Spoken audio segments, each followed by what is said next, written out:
Episode jawaban patah hati lelaki kutu buku yang sedang memperjuangkan Sriwardini. Buat kalian yang belum tahu cerita sebelumnya, bisa diklik di pojok kanan atas ya.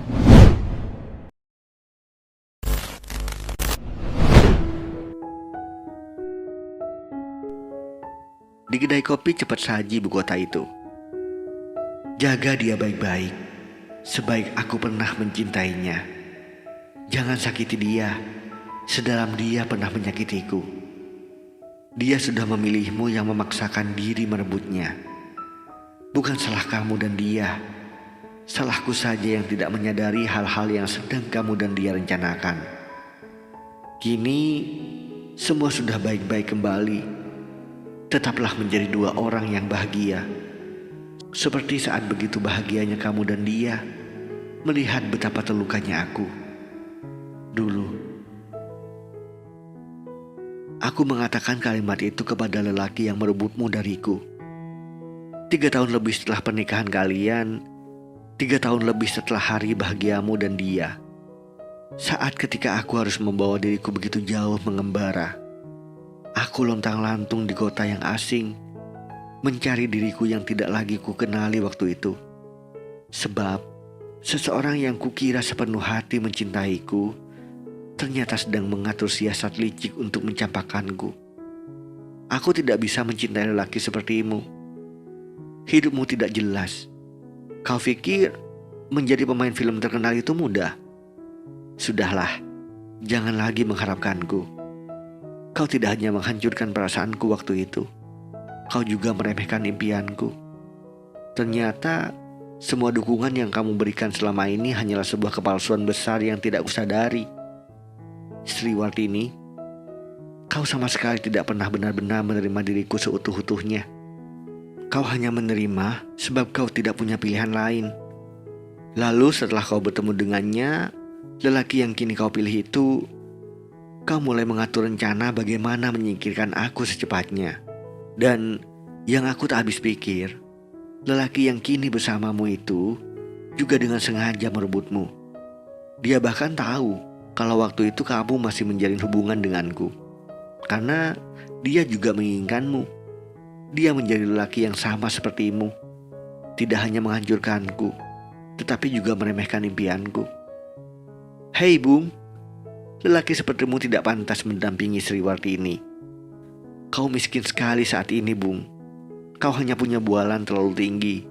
Mau jadi pemain film. Uang untuk makan siang saja kau susah. Ucapan itu kutelan mentah-mentah dengan sabar. Hingga dia mulai melanjutkan omongannya. Lihat orang tuamu. Tidak punya apa-apa kan? Itulah alasan Sriwardini tidak memilihmu. Kau dari keluarga yang tidak bisa diperhitungkan, Bung. Kau hanya rumput liar di pinggir jalan. Mana mungkin kau bisa mendampingi bunga di tengah taman. Dan kau harus tahu, Sriwardini butuh aku. Dia butuh pendamping yang jelas. Aku yang pantas memagari bunga seperti Sriwardini. Sudahlah, kalau orang tuamu dari keluarga miskin, jangan banyak berharap deh. Aku memukul hidung lelaki itu sampai berdarah. Sungguh, aku tidak akan pernah menerima satu orang pun, siapapun dia, jika dia meremehkan orang tuaku. Dia sedang berhadapan dengan masalah besar dalam hidupnya. Dia boleh saja meremehkan dan merendahkan apa yang aku miliki, tapi tidak akan kubiarkan merendahkan orang tuaku. Itulah mengapa saat pernikahan kalian, hidung lelakimu agak sedikit memerah. Aku tahu, dia pasti mengatakan itu sebuah kecelakaan kerja. Tidak ada yang salah dengan alasan apapun yang dia berikan kepadamu. Setidaknya itu menjadi bukti bahwa saat kamu membohongiku dengan menyembunyikan dia di belakang kisah kita, dia juga sudah membohongimu. Bahkan di hari pertama pernikahan kalian. Aku masih ingat hari itu. Aku memilih berlari meninggalkan kota kelahiranku, membawa rasa sakit yang tidak pernah kuingini, menenangkan perasaan yang kamu hancurkan tiba-tiba. Ini bukan sekedar rasa patah hati biasa. Aku benar-benar tidak pernah menduga secepat itu kamu melupakan segalanya.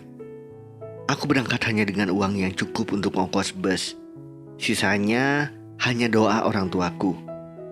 Terutama kesedihan yang begitu jelas dari mata ayahku.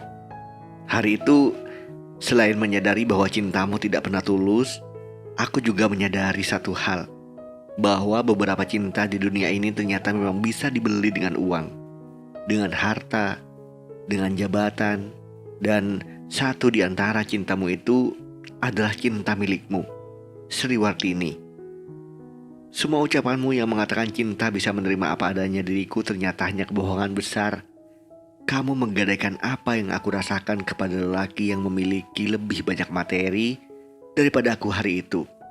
Dan itu cukup membuatku tahu bahwa kau tidak lebih dari benalu. Aku duduk di sebuah jembatan kota besar di ibu kota negara ini. Kupikir waktu itu aku harus mengakhiri semuanya. Aku harus mengakhiri hidupku yang menyedihkan ini. Kamu akan bahagia dengan lelaki pilihanmu itu. Biarkan rasa sakit ini hilang bersama tubuhku. Hancur bersama hancurnya tulang belulangku. Membaur ke bumi bersama tubuhku yang menjadi tanah itu. Biar saja kesedihan ini habis dimakan cacing tanah. Sungguh, semuanya terasa tidak lagi mudah. Aku menatap ke bawah jembatan, dan kulihat kematian begitu dekat dengan diriku. Sepertinya patah hati dan kematian memiliki tali persaudaraan. Aku menimbang dengan sangat. Apakah aku harus mengakhiri hidupku sebab hatiku yang dipatahkan? Semakin kulihat dasar yang bisa kulompati dari jembatan ini, semakin aku ingin melepaskan perih dalam dadaku. Namun tiba-tiba aku ingat seseorang yang membuatku tidak jadi melakukannya.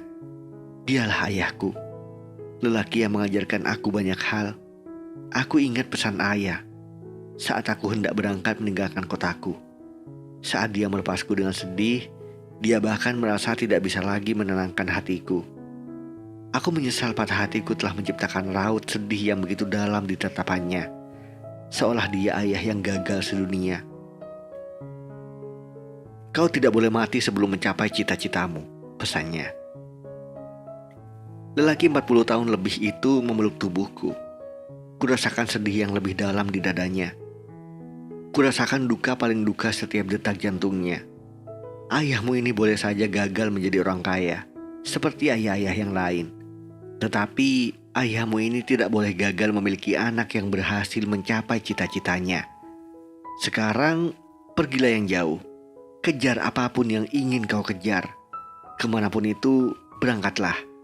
Ikutilah pepatah orang Minangkabau yang dulu juga pergi merantau sebab iba hati di tanah negeri ini. Jangan pulang sebelum sukses. Kau harus tahan banting. Kau harus melewati tahun-tahun sedih dan sakitmu. Ayah selalu bersamamu. Kamu akan selalu ada dalam setiap doa baik ayah. Dia memelukku dengan erat sebelum akhirnya melepaskanku. Aku menarik kakiku dari pinggir jembatan. Meski waktu itu aku tidak tahu harus melangkah kemana. Tidak punya tujuan yang jelas sama sekali. Setidaknya aku tidak melangkah pada arah kematian. Terhindar dari satu kematian yang paling buruk. Kata seorang teman lamaku, kematian paling menyedihkan di dunia ini adalah kematian sebab bunuh diri dengan alasan patah hati. Kalau kau mati bunuh diri sebab patah hati, kau tidak hanya sedang meremehkan dirimu, kau juga sedang meremehkan Tuhanmu. Begitu kata temanku itu. Aku melangkahkan kaki, meninggalkan jembatan yang membuatku sempat berpikir untuk mengakhiri hidupku. Aku bersumpah pada diriku sendiri, semua penghinaan yang kamu dan dia berikan kepada aku adalah hal-hal yang akan menyiksa hidupmu sepanjang usia nanti. Kau akan merasakan bagaimana rasa sedih menyeru ketidakbahagiaan. Rasa sedih yang kau berikan ini suatu hari akan lelah menggelantung di tubuhku. Ia akan mencari siapa yang mengirimnya kepadaku. Dan tentu saja rasa sedih ini akan menemukan kamu dan dia.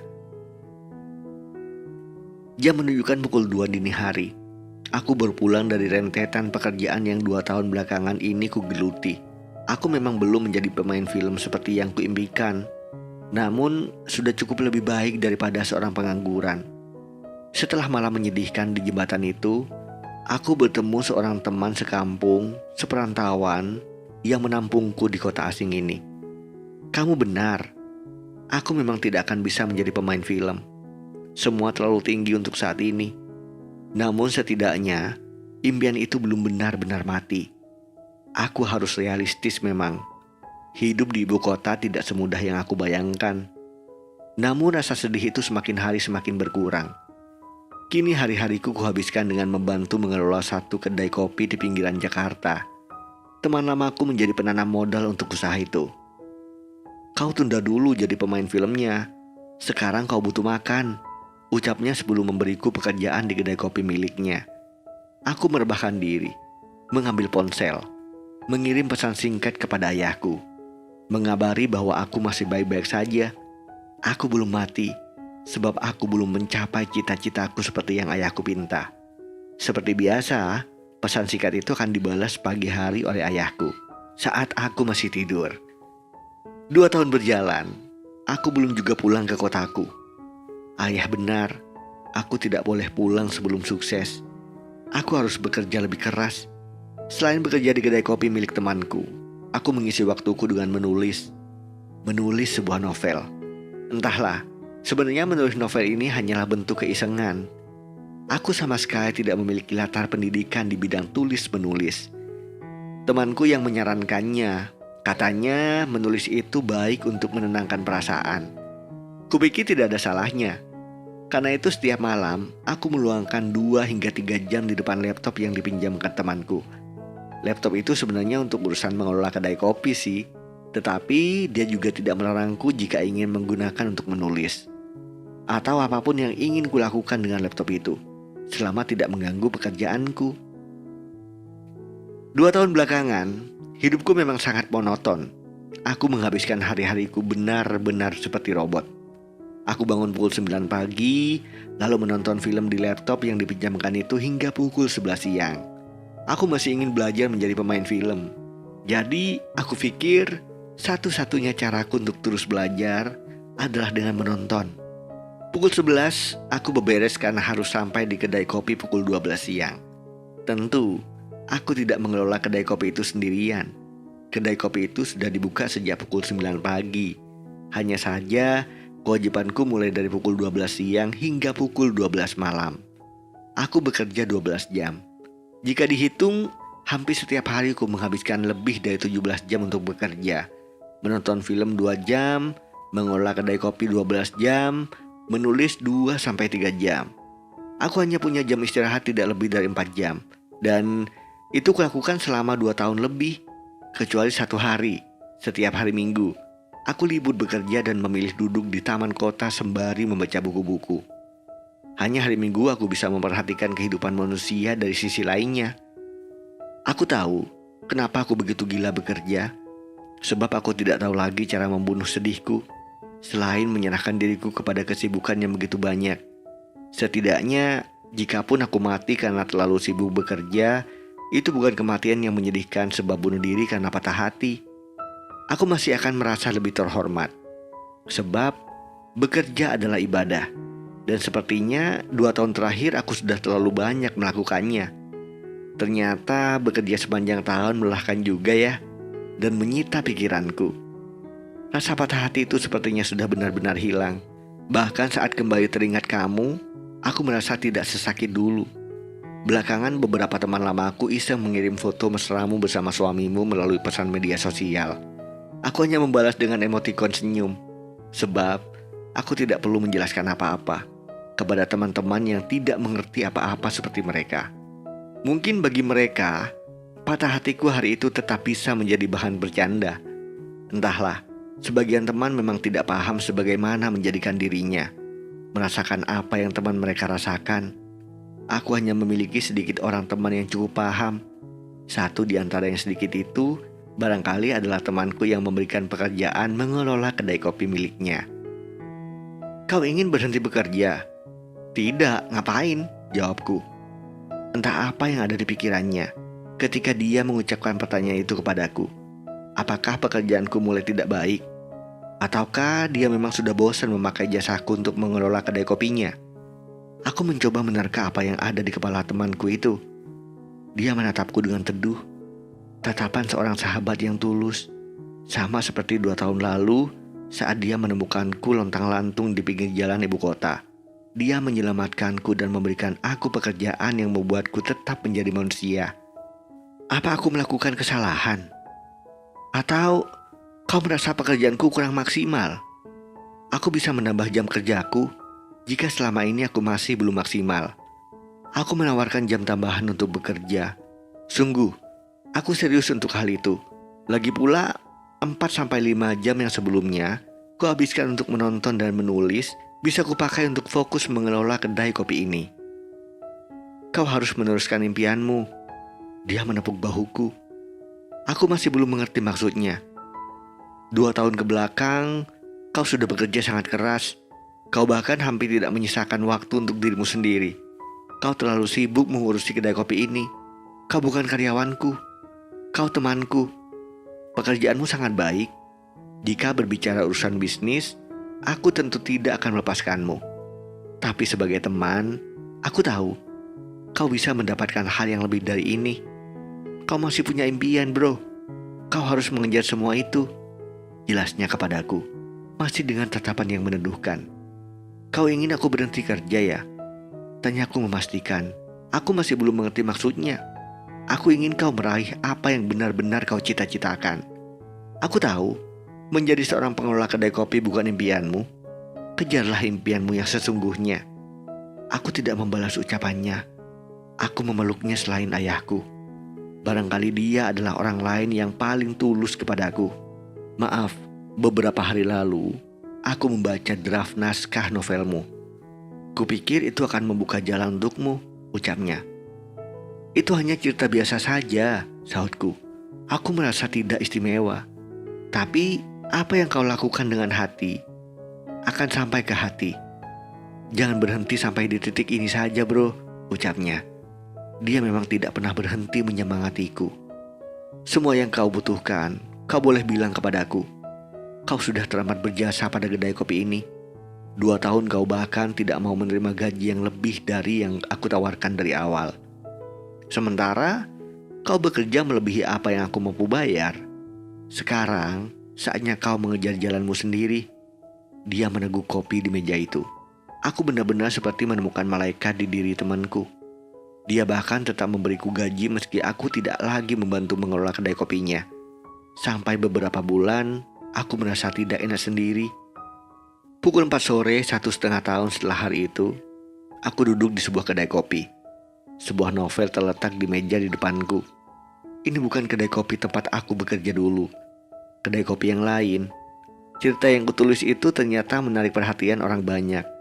Semua terasa begitu cukup cepat.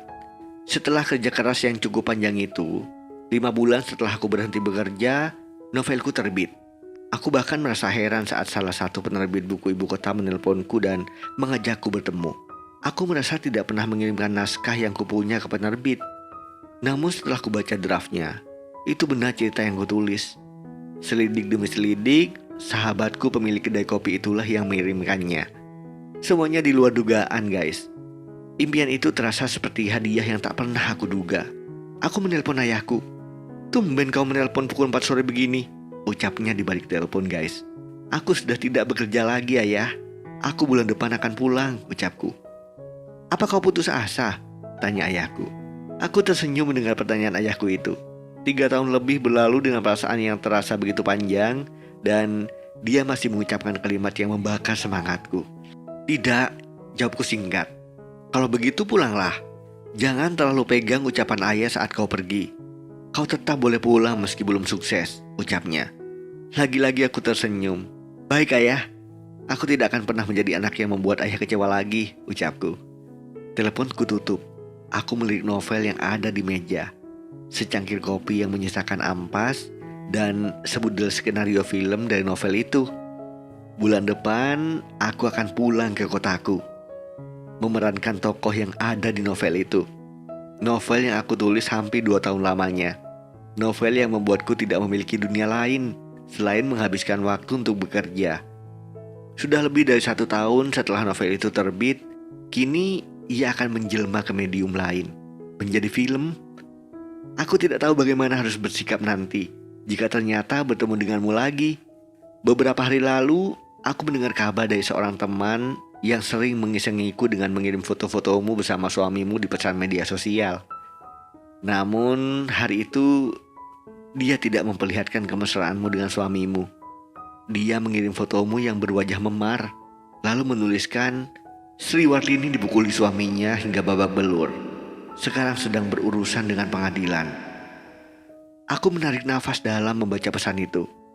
Sungguh, aku sebenarnya tidak ingin tahu apapun lagi tentangmu. Hidupku sudah mulai membaik kembali. Tetapi, biar bagaimanapun, aku merasa sedih membaca pesan dari temanku itu tentang masalah yang menimpamu. Di kedai kopi cepat saji ibu kota itu, aku mengambil draft skenario film pertamaku. Film yang diangkat dari cerita yang kutulis sendiri. Aku tidak hanya menjadi pemain film itu, tetapi juga orang yang menulis cerita untuk film itu. Kubuka lembar-lembar skenario itu, lalu mulai menghafal dialog yang harus kuperankan nanti. Jaga dia baik-baik, sebaik aku pernah mencintainya. Jangan sakiti dia, sedalam dia pernah menyakitiku. Dia sudah memilihmu yang memaksakan diri merebutnya. Bukan salah kamu dan dia.